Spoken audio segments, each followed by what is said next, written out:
Minister, thank you so much for joining us on Euronews at this very critical time. I want to start by asking you about the statement that the Israeli Prime Minister made yesterday, saying that he will order an expansion of the military operation in northern Israel, so the southern border of Lebanon, and extend the buffer zone. What do you think that means, and how do you react?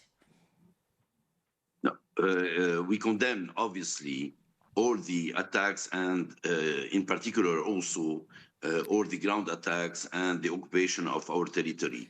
And one has to understand that occupying a territory will never solve the problems. The only way to solve the problems when two countries are in a situation of conflict is to go into negotiation. The occupation of territory is obviously condemned, and we cannot accept this statement.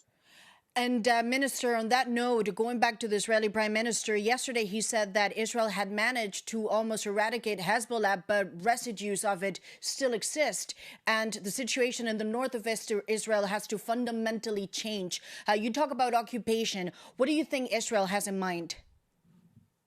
I cannot speculate on what Israel has in mind. It's obvious that Israel had a past of attacks against Lebanon, and Lebanon is suffering from such attacks, and there was huge destructions, a lot of killed persons, injured and displaced persons. Now we are facing a displacement of more than 1 million inhabitants. So the situation is dramatic in terms of human rights, in terms of humanitarian situation, and the government with a little resources, very limited resources, is facing a dramatic situation.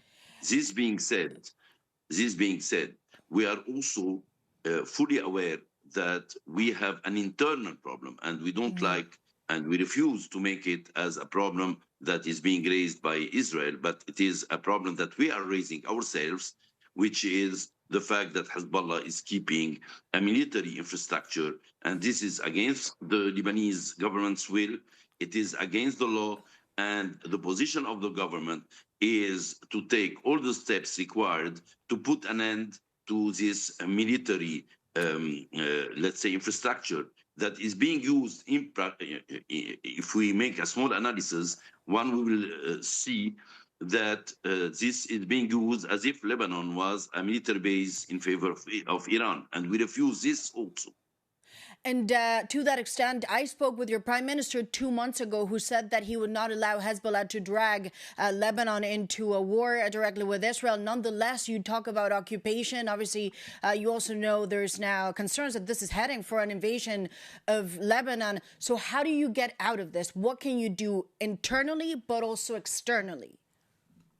We are fully aware that our position is very difficult, because in one hand, there are the Israeli attacks, and on the other hand, there is Hezbollah undermining the state.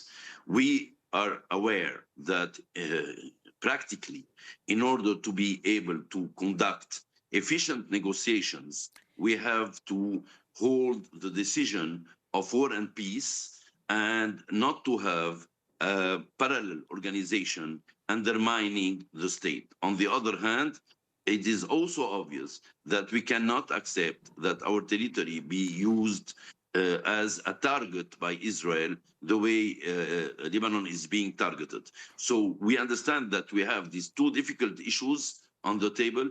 Iran is making a direct interference in Lebanon's internal policy, and is contributing to undermine the state. We have taken clear decisions in this respect in the government, irrevocable decisions. The first one is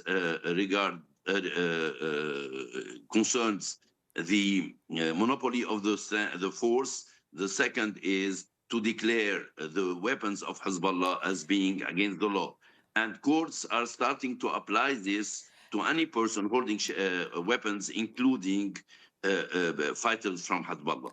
So this is on the internal aspect. And on the external aspect, the President of the Republic has launched the idea of negotiations to have negotiations being conducted under a format to be agreed upon in order to stop the war between that Israel launched against Lebanon.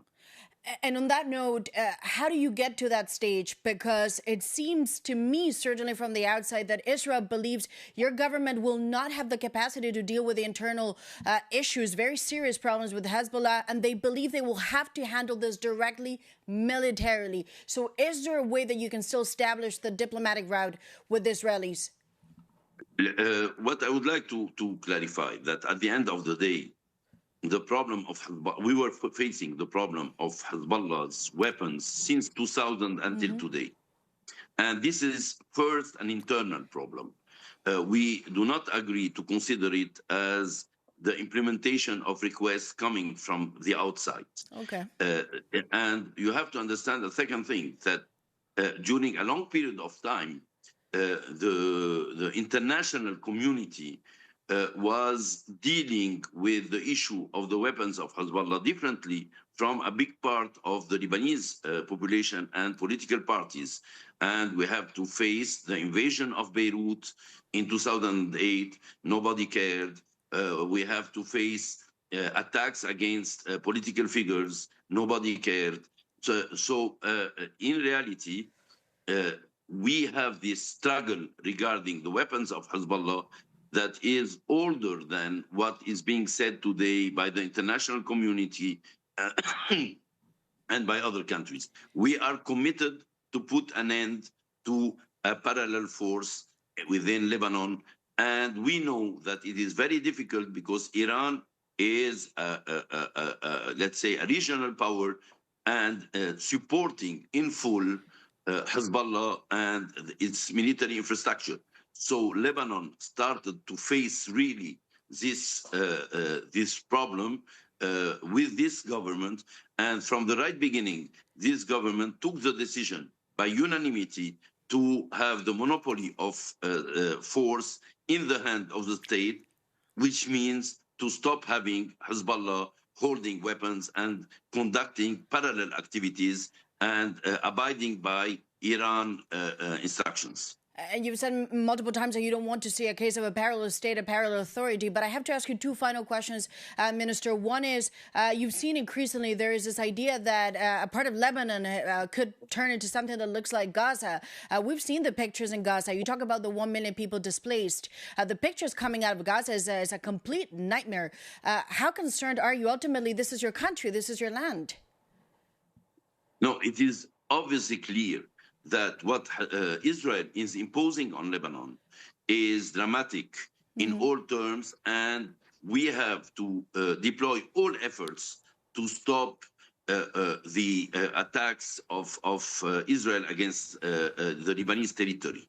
We know that we have this huge danger towards the population, toward the country as such, on one hand, and we know that on the other hand, we are facing also a political party through its military infrastructure undermining the capacity of the state to face in the diplomatical manner the attacks from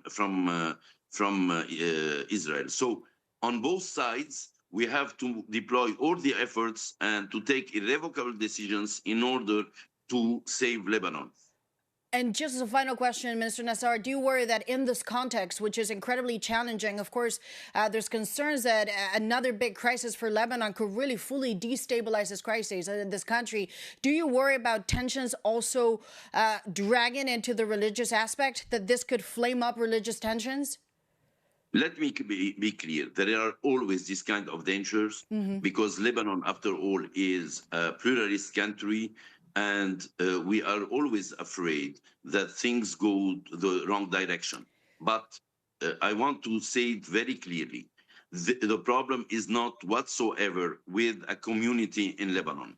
The problem is between the state and a political party who is undermining the state. The problem is not about a religion, not about communities. And a party is not the owner of a community. And today you have supporters from a specific community, tomorrow you will have less supporters. This is the life of parties.